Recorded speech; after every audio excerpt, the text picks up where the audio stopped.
सर्वाग्रे मदीय श्री गुरुदेव श्री श्रीमद जयपताका स्वामी गुरु महाराजेर आतुल श्री चरण कमले भूल लुंठित साष्टांग दंडवत प्रणाम ज्ञापन करे तार कृपा आशीर्वाद प्रार्थना भिक्षा करछि। तिनि आशीर्वाद करुन जाते करे यथायथभावे हरिकथा परिवेशन करा जाय।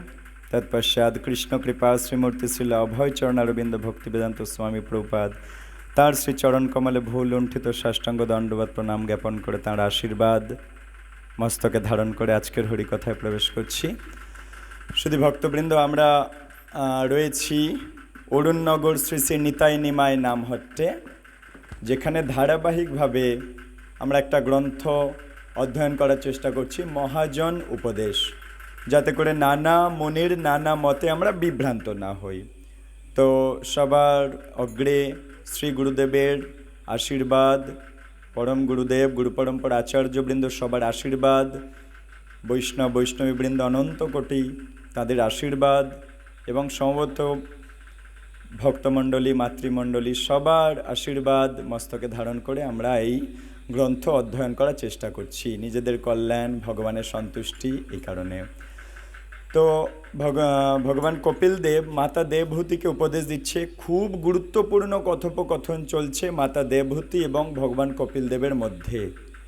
द्वितीय पर्व हो गेছে कपिल भगवानेर এই उपदेशेर। আমরা आज तृतीय पर्वे आছি। যারা ধারাবাহিকভাবে এই গ্রন্থের পাঠ শুনতে চান আপনারা প্লেলিস্ট থেকে শুনবেন। তো কপিল দেবভূতি মা বলছে যে भक्तेर दर्शन बा भाव की हवा कर्तव्य। कपिल देव बोलें प्रश्नटा होच्छे भक्तेर केमन दर्शन, भक्तेर मनोभाव केमन हवा उचित। ता भगवान बोलছেন भक्तेर नियमित भावे मंदिरे भगवानेर श्रीविग्रह दर्शन करा उचित। नियमित प्रतिदिन भगवान के दर्शन करते आसा उचित। मंदिरे भगवत प्रीति उद्देश्ये पूजार उपचार प्रार्थना निवेदन करा उचित। सकाल सन्ध्या भगवानेर काछे प्रत्येकेर प्रार्थना निवेदन करा उचित। तबे से भक्त, तबे ताके भक्त बला हबे। जे सकाल सन्ध्या प्रार्थनाय आसे ना, सकालेर मंगल आरती सन्ध्यार सन्ध्या आरतीते आसे ना, से भक्ति जीवने सेई भक्तेर मतो भाव तार एखोनो आसेनि, तार आनते हबे ओटा। ठीक आछे?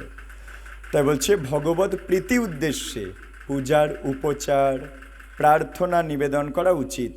निष्काम चित्ते प्रति जीव के चिन्मय भाव समन्वित बोले दर्शन करा उचित। प्रत्येकटा जीव के से जीव आत्मा से चिन्मय कृष्णेर देहेर अंश से पवित्र आत्माटा पवित्र एई भावे ताके प्रणाम करा उचित, ताके सम्मान देওয়া उचित प्रत्येकटा जीव के।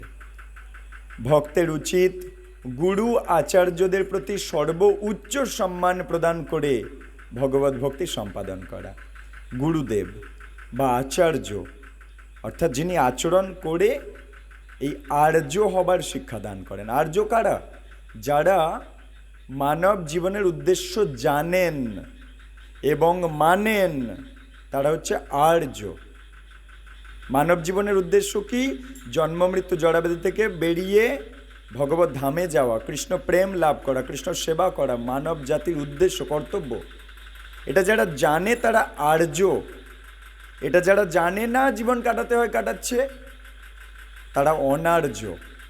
जिनि आचरण करे प्रकृत आर्य हबार शिक्षा दान करें तिनि हच्छेन आचार्य। एवं गुरुदेव 5 रकमेर गुरु हय, चैतन्य गुरु, श्रवण गुरु, पथ प्रदर्शक गुरु, शिक्षा गुरु, दीक्षा गुरु। এই গুরুদেবদের প্রতি যিনি সর্বোচ্চ সম্মান প্রদান করেন, এইভাবে যিনি ভক্তি সম্পাদন করেন এবং সমস্ত বিধিনিষেধ মেনে যিনি চলেন, জানতে হবে তার মনোভাব ভক্তের মতো মনোভাব। বিধিনিষেধ কি কি বলুন সবাই? প্রভু তো অনেক জানান, আমরাও বারবার ক্লাস নিচ্ছি। বলুন 4টে বিধিনিষেধ কি? আমিষ, তারপরে নেশা, তৃতীয় দূত ক্রীড়া, চতুর্থ অবৈধ সঙ্গ। এই বিধিনিষেধ মেনে চলা ভক্তের মনোভাব হওয়া উচিত। আর কি? গুরুদেবকে সর্বোচ্চ সম্মান দেওয়া উচিত, আচার্য গুরুদেবদেরকে। ঠিক আছে? প্রত্যেকটা জীবকে চিন্ময় জীবাত্মা জেনে সম্মান করা উচিত। নিয়মিত মন্দিরে যাওয়া উচিত প্রার্থনা করার জন্য, এইগুলো। আচ্ছা, আর কি বলছেন? নিত্য পরমার্থ কথা শ্রবণ করা উচিত। মা প্রশ্ন করেছে ভক্তের মনোভাব কেমন হওয়া উচিত? বলছে নিয়মিত শ্রবণ করা উচিত। পরমার্থ কথা মানে শাস্ত্র কথা, ভগবানের কথা নিয়মিত শুনতে হবে। নিত্যং ভাগবত সেবায়া, নিত্য ভাগবত সেবা, শ্রবণ সেবা করতে হবে। আর কি? শ্রী ভগবানের দিব্য নাম সংকীর্তন করে সময়ের সদ ব্যবহার করা উচিত।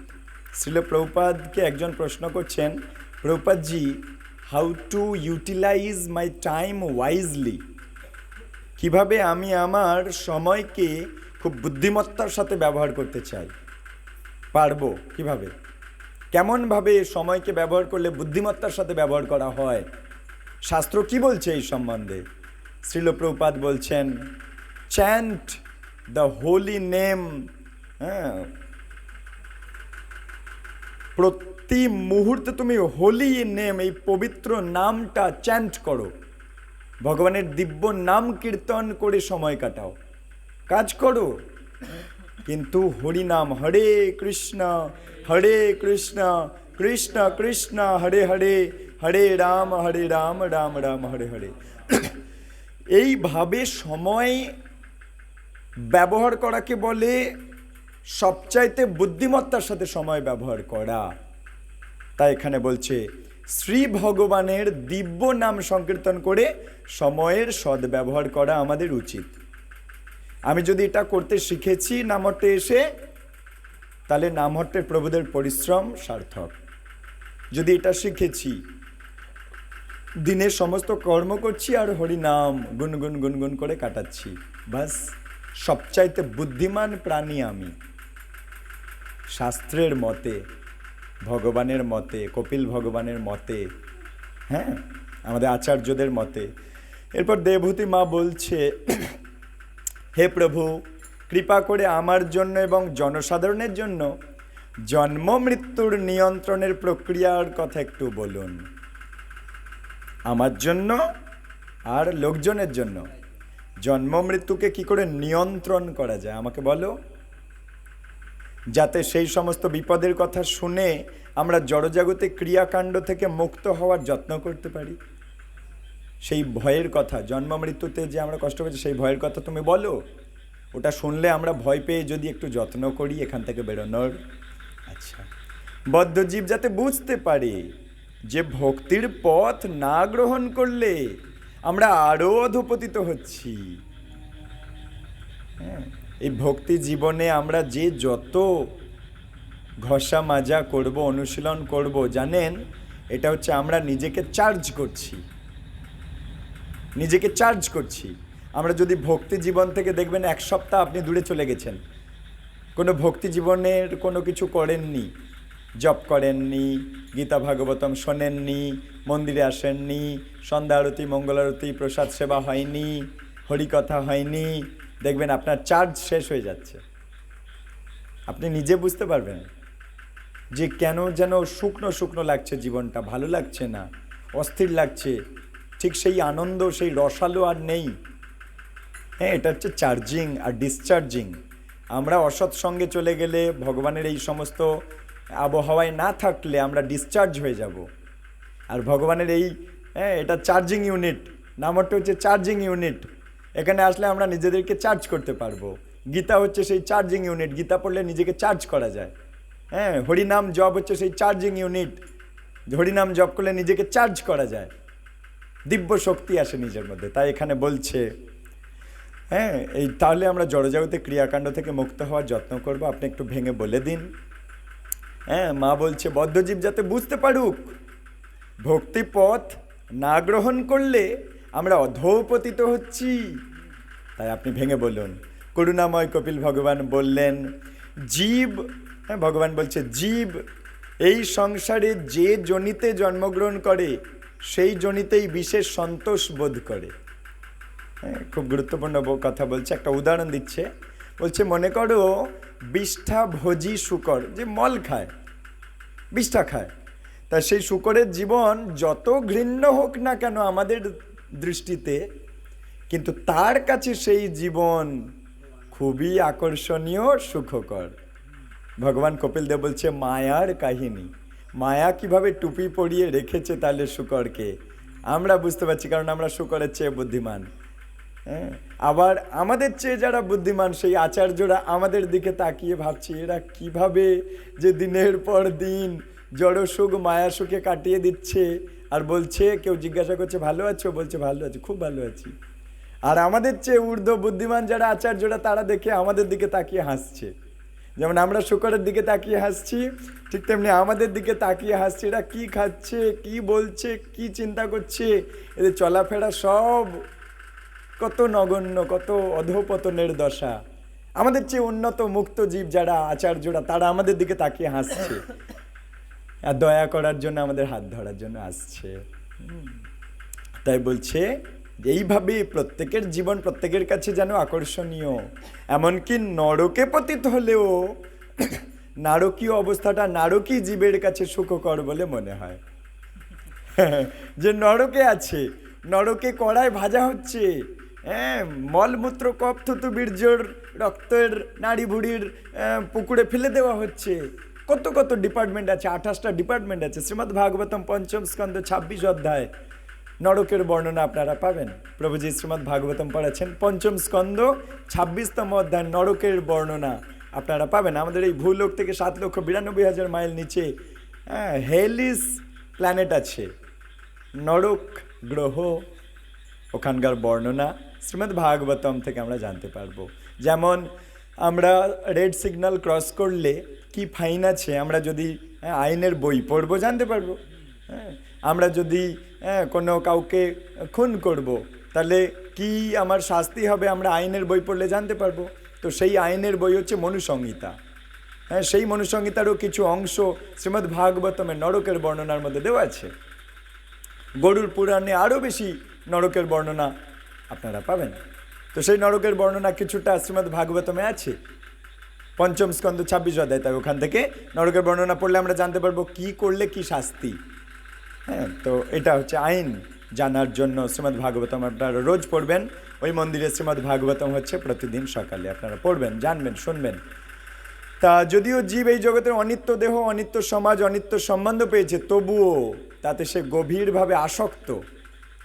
অনিত্য দেহ, অনিত্য সমাজ, অনিত্য সম্বন্ধ।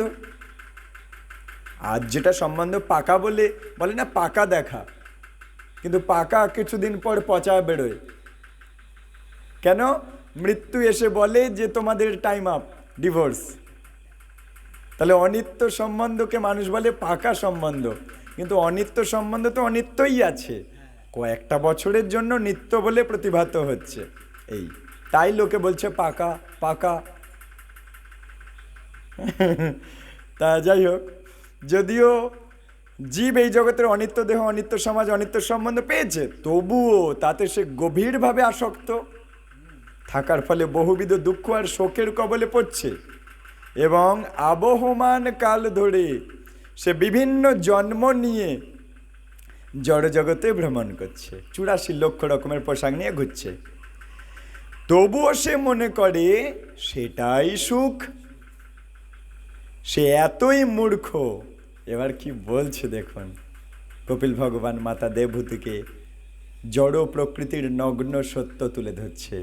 বলছে এত মূর্খ, পত্নীর হাসি মুখ দেখে আর শিশু সন্তানের আধো আধো বুলি, কেমন পাপা লাভলু, শিশু সন্তানের আধো আধো বুলি আর স্ত্রীর মুখের যদি একটু হাসি দেখে, ব্যাস গদ গদ অবস্থা। তার জন্য সারা দিন গাধার মতো খাটতে রাজি, ট্রেনে বাসে ঝুলে বাদুড়ের মতো চলেছে। হ্যাঁ, আচ্ছা, তাই শিশু সন্তানের আধো আধো বুলি শুনে মোহগ্রস্ত হয়ে থাকে। আর মোহিত না থাকলে সে ওই বাদুড়ের ঝোলা ঝুলে যাবে কি করে? হ্যাঁ, তাই মোহগ্রস্ত অবস্থা মায়া এইভাবে করাচ্ছে। পরিবার আত্মীয় বর্গের ভরণ পোষণের জন্য তাকে অনেক কষ্ট স্বীকার করতে হয়, অনেক সময় পাপ কর্ম ফল অর্জন করতে হয়।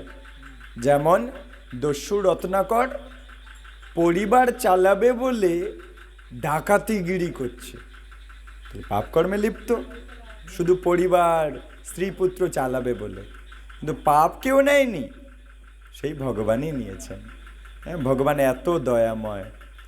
আপনি যত দেবদেবীর কাছে যান, কেউ বলবে না তোমার সব পাপ আমি নেব, কিন্তু ভগবান এত দয়াময়, কারণ সে জানে আমি তো বাচ্চাটাকে বানিয়েছি, আমি যদি পাপ না নিই কে নেবে। তাই ভগবান বলছেন সর্বধর্মান পরিত্যাজ্য মামেকং শরণং ব্রজ অহং ত্বাং সর্ব পাপেভ্য মোক্ষয়িষ্যামি মা শুচঃ। তুমি সব কিছু ছাড়ো, আমার কাছে এসো, আমি কথা দিচ্ছি তোমার সমস্ত পাপ গ্রহণ করব। এ কথা কেউ বলবে না দয়াময় পতিত পাবন ভগবান ছাড়া, কারণ আমরা তাকে যত না ভালোবাসি তিনি আমাদের আরো বেশি ভালোবাসেন। আচ্ছা, তাই তারপরে বলছে অনেক সময় পাপ কর্মফল অর্জন করতে হয়, এমনকি বাটকারার তলায় চুম্বক টুম্বকও লাগিয়ে দিচ্ছে। আচ্ছা, এসব করছে। তো আবার যখন এমন কি করছে কি, ডাক্তার করছে কি না, মানুষ মারা গেছে তবু মেশিন পার্ট দিয়ে বাঁচিয়ে রেখে বলছে বেঁচে আছে, তার মানে কি লুটপাট হচ্ছে না? ডাক্তার প্রাণ বাঁচাবে কি প্রাণ মেরে দিয়ে ডাকাতি করছে না? এই হচ্ছে কলিযুগের অবস্থা। তবুও তাই এইভাবে সে পাপ কর্মফল অর্জন করছে পরিবার চালাবে বলে, পরিবার চালাবে বলে পাপ করছে। স্ত্রীর মুখে একটু হাসি দেখবে, নতুবা এপাশ ওপাশ ধপাস হয়ে যাবে, স্ত্রী ওপাশ হয়ে যাবে, এই জন্য। তা যাই হোক, আবার যখন ভরণ পোষণে অক্ষম হয়ে পড়ে, মানে বুড়ো বলদ আর কি, মানে যখন বার্ধক্য এসে যায়, তখন বৃদ্ধ বলদের মতো সেই পরিবারে অযত্ন অবস্থায় পড়ে থাকতে হয়। তখন আর বড় ঘর টর তার থাকে না, সিঁড়ি ঘরে তলা টলা দেখে, অন্ধকার মশারি টশারি জিরো টিরো জ্বালা আছে, এরকম ঘরে তাকে থাকতে দেওয়া হয়, মশারি টশারি দিয়ে তক্তবস। আর ওই পালঙ্ক জোটে না, পালিশ করা পালঙ্ক আর থাকে না, তক্তবস ভাঙা পা, সিঁড়ির তলা। তাই বৃদ্ধ বলদের মতো সেই পরিবারে অযত্ন অবস্থায় পড়ে থাকতে হয়। তবুও সেই মূর্খ সংসার জীবনের প্রতি বিরক্ত হয় না, তার আসক্তি কমে না। কেন? কৃষ্ণ শিক্ষা নেই বলে। লোকে তাকে অবজ্ঞা ভরে পালন করে, সবাই অবহেলা করে। জড়ার প্রভাবে সে বিরূপ আকৃতির হয়ে যায়। জড়া মানে বার্ধক্য, মেরুদণ্ড বেঁকে যায়, ঘাড় তুলতে পারে না, ঘাড় বেঁকে যায়, চোখে দেখতে পারে না, চামড়া কুঁচকে যায়, সব ধীরে ধীরে ছোট হয়ে যায়, সব হাড় ফাড় একদম রক্ত মাংস সেঁটে যাচ্ছে। তাই জড়ার প্রভাবে বিরূপ আকৃতির হয়, চামড়া টান টান বেগুনের মতো থাকে না, শুকনো বেগুনের মতো হয়ে যায়। সে মৃত্যুর দিন গুনতে থাকে। আর কি দশা হয় শুনো, ভগবান বলছে অগ্নি মান্দ, মন্দ থেকে মান্দ। আমাদের এই জঠর অগ্নি, যার আরেক নাম বৈশ্যানর অগ্নি, এই অগ্নি যতক্ষণ ঠিকঠাক জ্বলে আমরা যা খাই হজম হয়ে যায়, কিন্তু বার্ধক্য অবস্থায় এই অগ্নি কমে যায়, অগ্নি আর ঠিকঠাক জ্বলতে চায় না, সেই জন্য হজম হয় না, যা খায় হজম হয় না। অগ্নি মান্দ। আর কি অরুচি, সব রকমের রোগগ্রস্ত হয়ে থাকে। দেহের ভেতরে বায়ুর চাপে চোখ ঠিকরে বেরিয়ে আসে। আমাদের শরীরে 10 রকমের বায়ু আছে, প্রাণ, অপান, কুর্ম, ব্যান, এরকম 10 প্রকার বায়ু আছে। সেই বার্ধক্য অবস্থায় ভেতরের বায়ুর চাপ আসে, বায়ুটা বেরোবে বলে, সেই চাপে ঠিকরে বেরিয়ে আসে চোখ। কফ, শ্বাসনালী রুদ্ধ হয়ে যায়, কফ, শ্লেষ্মা যেটা সর্দি, শ্বাসনালীটা এই যে ফুসফুস থেকে আমাদের এই যে ব্রঙ্কাইটিসটা পুরোটাই বন্ধ হয়ে যায়, ঘড়ঘড় ঘড়ঘড় করে আওয়াজ হয়, শ্বাস নিতে খুব কষ্ট হয়, গলা দিয়ে ঘুরঘুর শব্দ বেরোয়, মৃত্যু শয্যায় পড়ে থাকে, অত্যন্ত অসহ্য বোধ করে, আত্মীয় স্বজনদের তার কথা বোঝাতেই পারে না কত কষ্ট হচ্ছে, অত্যন্ত করুণ অবস্থায় মৃত্যু বরণ করে। মৃত্যুকালে বিকট চেহারার যমদূতদেরকে সে আসতে দেখে। মৃত্যুর আগে কে আসে? 4 যমদূত আসে। 4 যমদূতের 4 নাম আছে, আমার এই মুহূর্তে মনে পড়ছে না।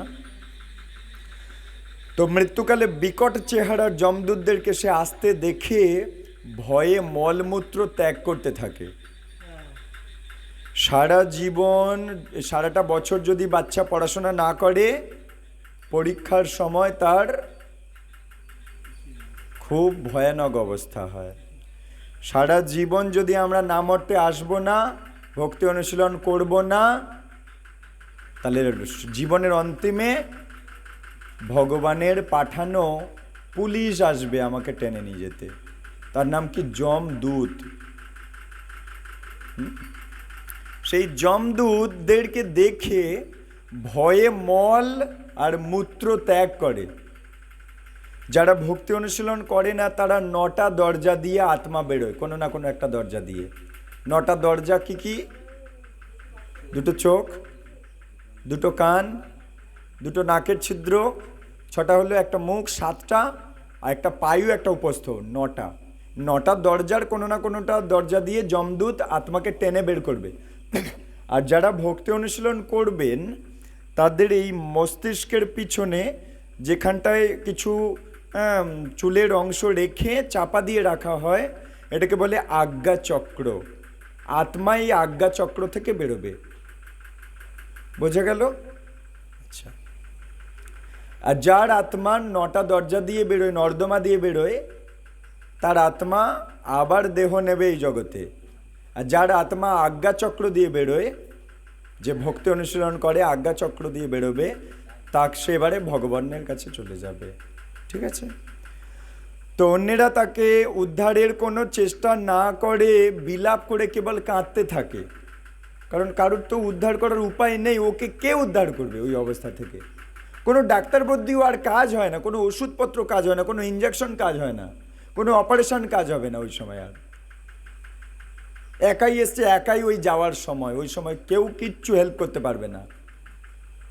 কিন্তু যে কৃষ্ণ ভক্ত, সে ওই অবস্থায় মস্ত বড় হেল্প করতে পারেন।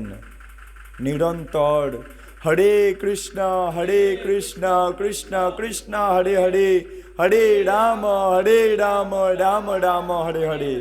তার কর্ণে যদি শোনান, যদি গীতায় ভগবানের অধর অমৃত যদি ওনার কর্ণে দেন, তাহলে ওনার কল্যাণ হবে। ওনার এই যে এত কষ্ট হচ্ছে, কষ্ট লাঘব হয়ে যাবে। ভগবানের এই অমৃত যদি ওনাকে দান কেউ করতে পারে, তা না করে কি করে? মরা কান্না কাঁদে, বিলাপ করে, বাবা তুমি চলে যাচ্ছ, দাদু তুমি চলে যাচ্ছ।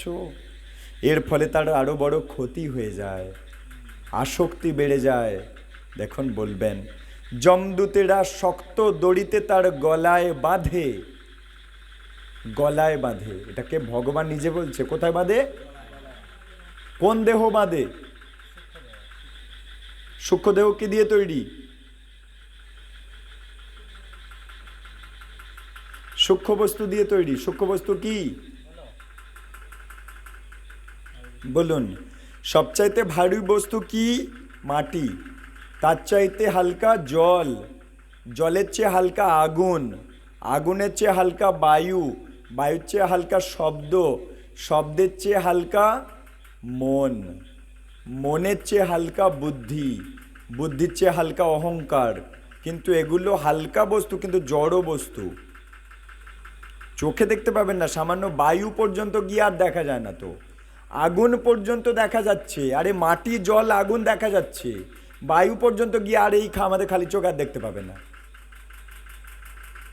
বায়ুর চেয়ে হালকা শব্দ আর দেখতে পাচ্ছে না, শব্দের চেয়ে হালকা মন বুদ্ধি অহংকার। ওই 3টে জড় বস্তু দিয়ে সূক্ষ্ম শরীর আমাদের আছে। এই মাটির শরীরের ভেতরে আরেকটা সূক্ষ্ম শরীর আছে। হ্যাঁ, যেমন কম্পিউটারের হার্ডওয়্যার আছে, আবার ভেতরে আরেকটা শরীর আছে সফটওয়্যার। অ্যাপ্লিকেশন যেগুলো, কম্পিউটার অ্যাপ্লিকেশনগুলো, ওটাকে বলে সফটওয়্যার। ওটাও একটা দেহ, তার ভেতরে আছে ইলেকট্রিক, ওটা হচ্ছে আত্মা। যেমন এইটা হার্ডওয়্যার, এর মধ্য দিয়ে ওই ইলেকট্রিক যদি না থাকে, প্রাণ না থাকে, তাহলে এতে কোনো আওয়াজ হবে?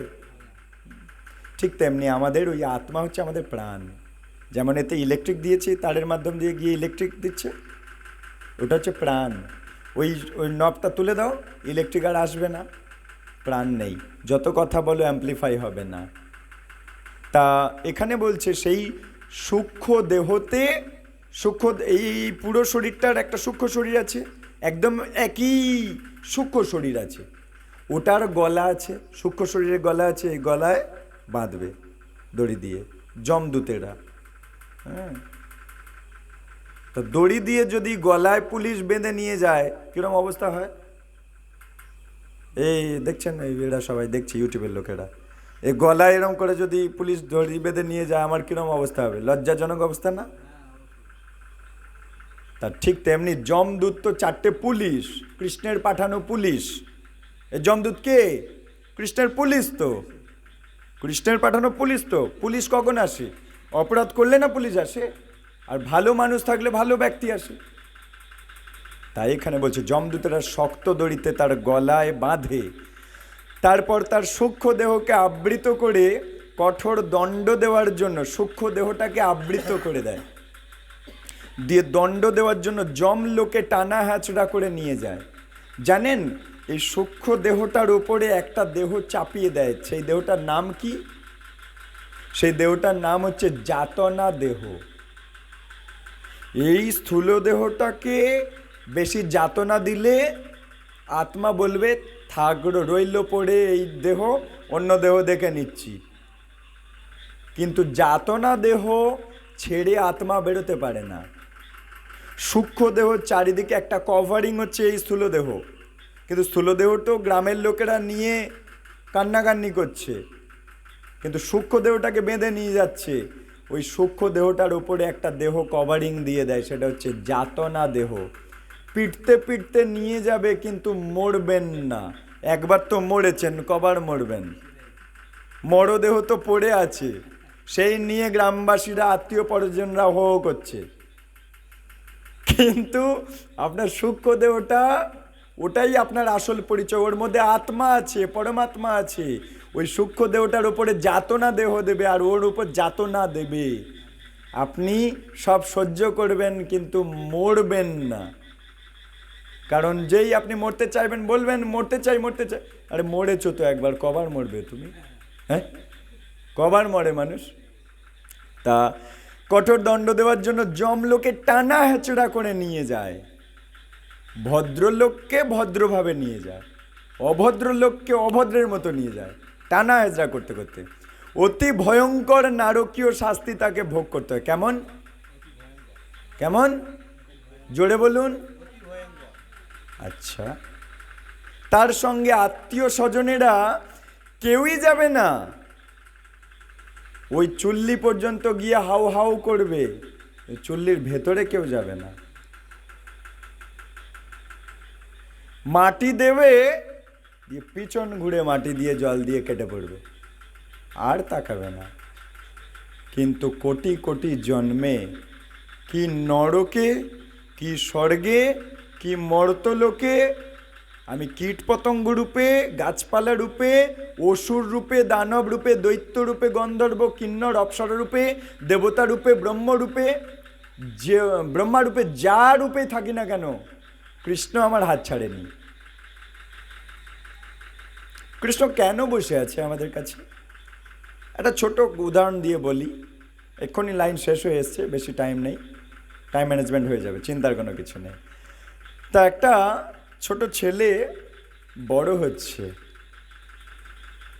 তা সে যখন তার দাদু দিদার বাড়ি যায়, প্রত্যেকটা ছোট বাচ্চার কাছে তার মামার বাড়ি খুব প্রিয়। মামার বাড়ি ভারী মজা, কিল ঘুষি নাই। বাড়ি তো কিল ঘুষি আছে, মামার বাড়ি কিল ঘুষি না। তো ছোটবেলায় বাবা মার সাথে মামার বাড়ি যেত, বাবা মার হাত ধরে যেত। তো এখন সে বড় হয়েছে, সে এখন অহংকারী হয়েছে, বাবা মাকে বলছে, হ্যাঁ, সে যা যেতে হয় অনেক দূর, কিন্তু বলছে, বাবা মা বলছে যে তুই একা যেতে পারবি না বাবা, কোথায় পথে কি হয়ে যায়। তা না, আমি যেতে পারবো, কতদিন তোমাদের হাত ধরে যাব, আমি কি বড় হইনি, ঠিক আমি যেতে পারবো। তা অহংকার করছে। আচ্ছা ঠিক আছে, একান্ত তুমি মামার বাড়ি যেতে চাইছো, একাই যেতে চাইছো, আমরা গেলে হবে না। তা ভালো কথা, তুমি এক কাজ করো, তুমি তোমার পকেটে আমি একটা কাগজে খামে একটা জিনিস দেব, তুমি তোমার পকেটে রেখে দিও। যদি তুমি কোনো বিপদে পড়ো তবেই ওই খামটা খুলবে, নতুবা খোলার কোনো দরকার নেই। তুমি একা যাচ্ছ, ঠিক আছে, কোনো প্রয়োজন নেই, তুমি যাও একার মতো। তুমি যদি কখনো কোনো বিপদে পড়ো, খামটা খুলবে, কাগজে কিছু লেখা থাকবে। তুমি কোনো বিপদে না পড়লে খোলার দরকার নেই, বিপদে পড়লে খামটা খুলো বলে পকেটে দিয়ে বাবা মা ঠিক আছে বলে ঠিক আছে ছেড়ে দিয়েছে। বাচ্চা এখন যাচ্ছে, তা ট্রেনে উঠেছে, অনেক পথ, 10 ঘন্টা তাকে জার্নি করতে হবে, ট্রেনে উঠেছে। কিন্তু তেমন তো বড় হয়নি যে বাবা মা সাহস পাচ্ছে ছেলেটাকে ছেড়ে দেওয়া যায়। তা যখন ট্রেনে উঠে বসে যাচ্ছে, কিছুক্ষণ যাওয়ার পথে মাঝ পথে দেখছে ট্রেনে গুন্ডাদের দল এসছে,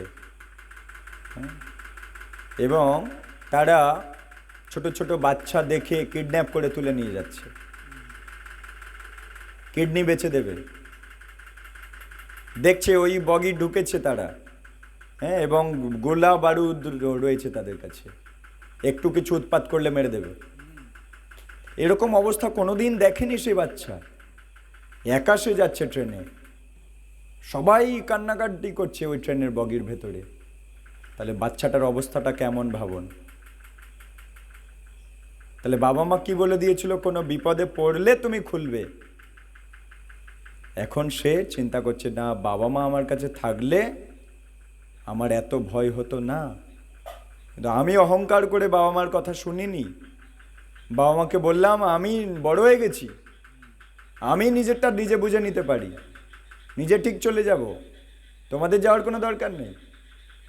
আর তোমাদের সাথে আমার যেতে ভালো লাগে না, কতদিন তোমাদের সাথে যাব। এখন নিজের ভুল বুঝতে পারছে। এখন সে পকেট থেকে খামটা খুলেছে, খুলে লেখাটা বের করেছে। কি লেখা আছে না, লেখাটাতে লেখা আছে, হে আমার প্রিয় সন্তান,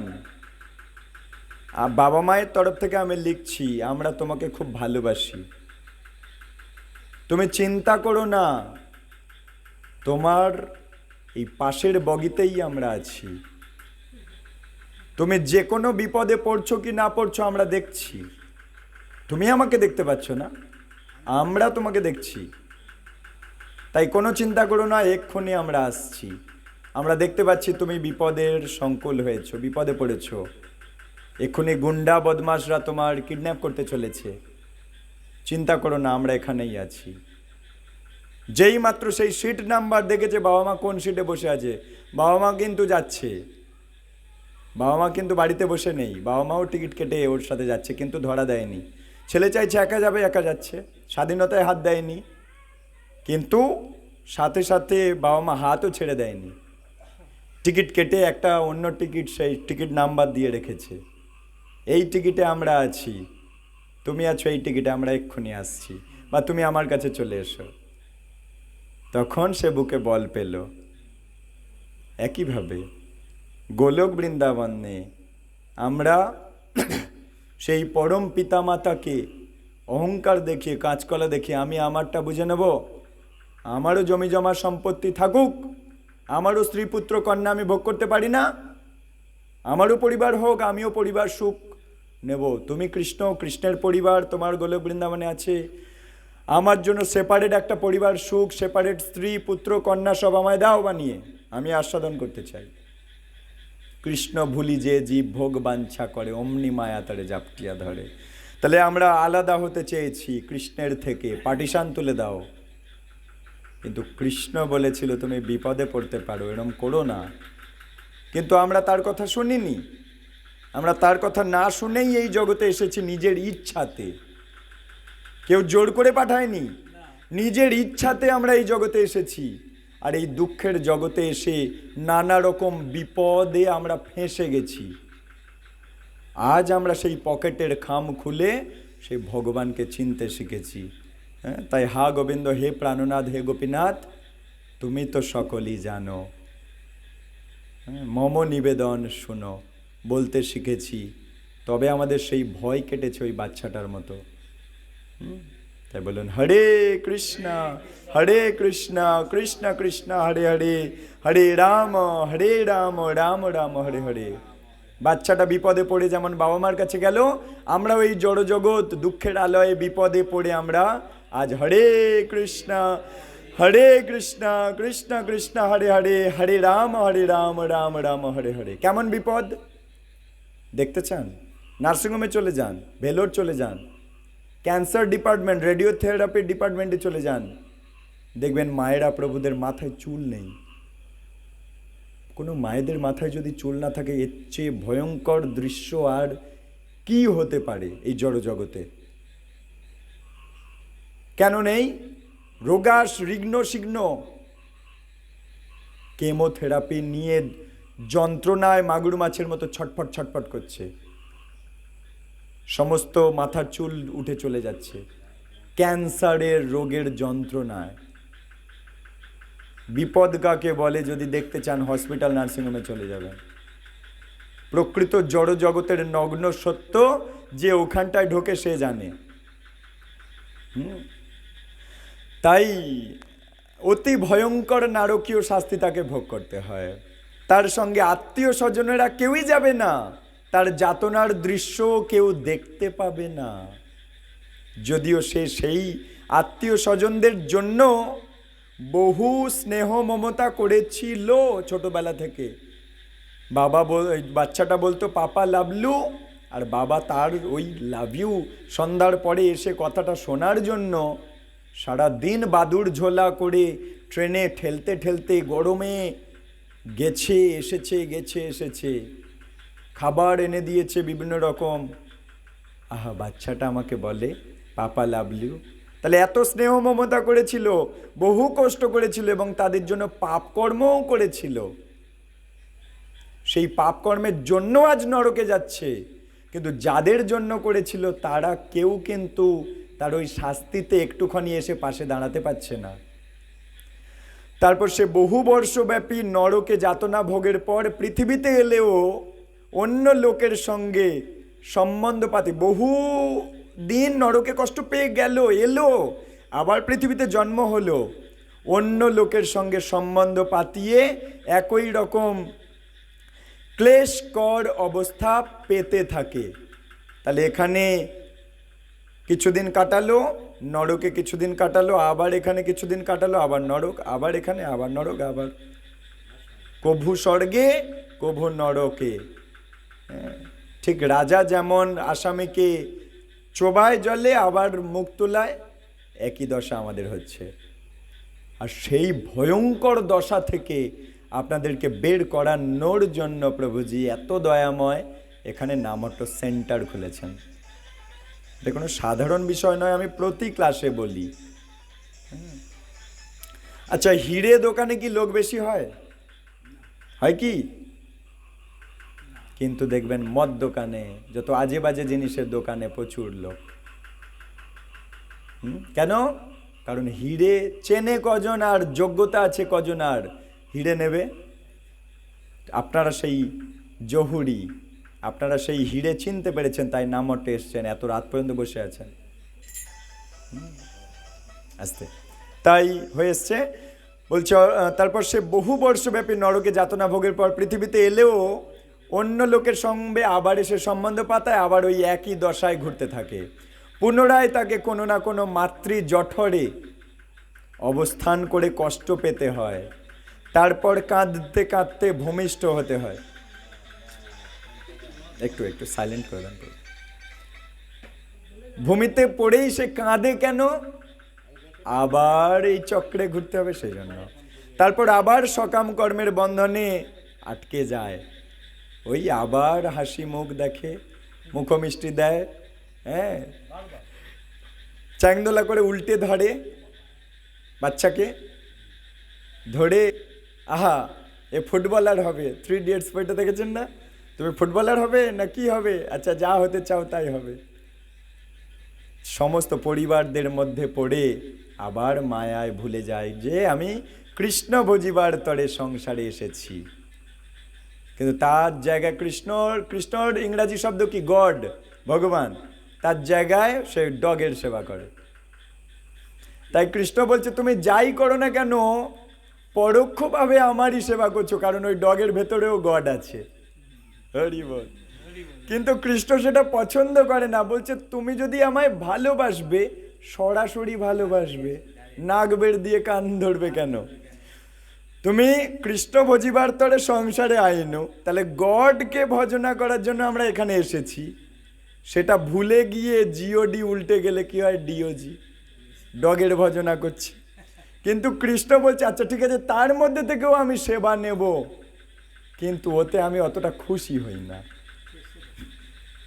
আচ্ছা, তো তাই সকাম কর্মের বন্ধনে আটকে যায়, নিজের অতীতের অশেষ ক্লেশের কথাও সে ভুলে যায়, তার আগাম গতি কি সেই সম্বন্ধেও তার জানা থাকে না।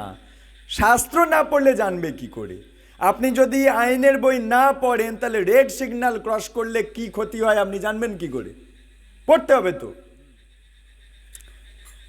তাই যারা পরমেশ্বর ভগবানের প্রতি একান্ত উন্মুখ হয়ে থাকে তারা পরম তত্ত্ব উপলব্ধি করে ঠিক মতো চলতে শিখে যায়।